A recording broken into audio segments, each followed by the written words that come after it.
Hello, welcome back. It's day 5 of Advent. I'm Chad Mager of LoveMarq Church, and I hope you've been enjoying the Advent readings so far. And if you haven't caught them, you can always catch up by looking back at some of our videos on Facebook, Instagram, and our YouTube channel. So we've been going through this book, this devotional book called Lo, an Honest Advent Devotional by John Pavlovitz. And today's reading is entitled Fleeing to Egypt, and it'll be read to us by Melody. Fleeing to Egypt. When they had gone, an angel of the Lord appeared to Joseph in a dream. Get up, he said, take the child and his mother and escape to Egypt. Stay there until I tell you, for Herod is going to search for the child to kill him. So he got up, took the child and his mother during the night, and left for Egypt, where he stayed until the death of Herod. And so was fulfilled what the Lord had said through the prophet, out of Egypt I called my son. Matthew 2:13-15. I walked around the other day and I looked at people, those passing me in the grocery store, driving beside me on the highway, filling my news feed, walking by the house. I tried to really see them, to look beyond the surface veneer they wore, to imagine the invisible burdens they might be carrying below the surface.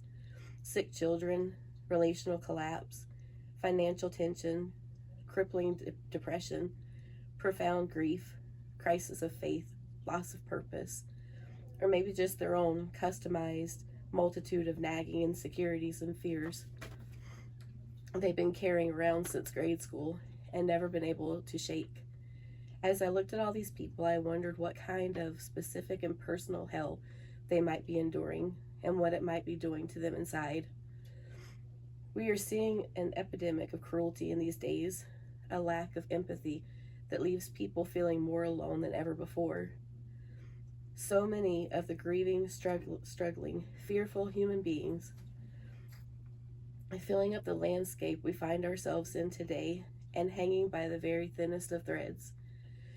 They are heroically pushing back in despair, enduring real and imagined terrors, warring with their external circumstances and their internal demons.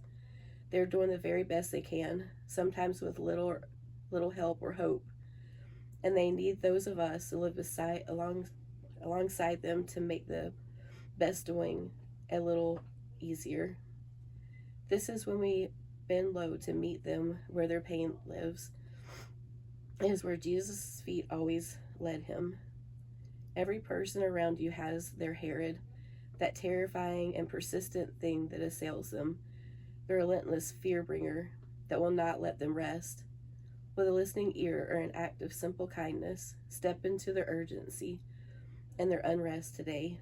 Bring the hope that offers them escape and helps them to see a day beyond this one and find a way to get them to Egypt.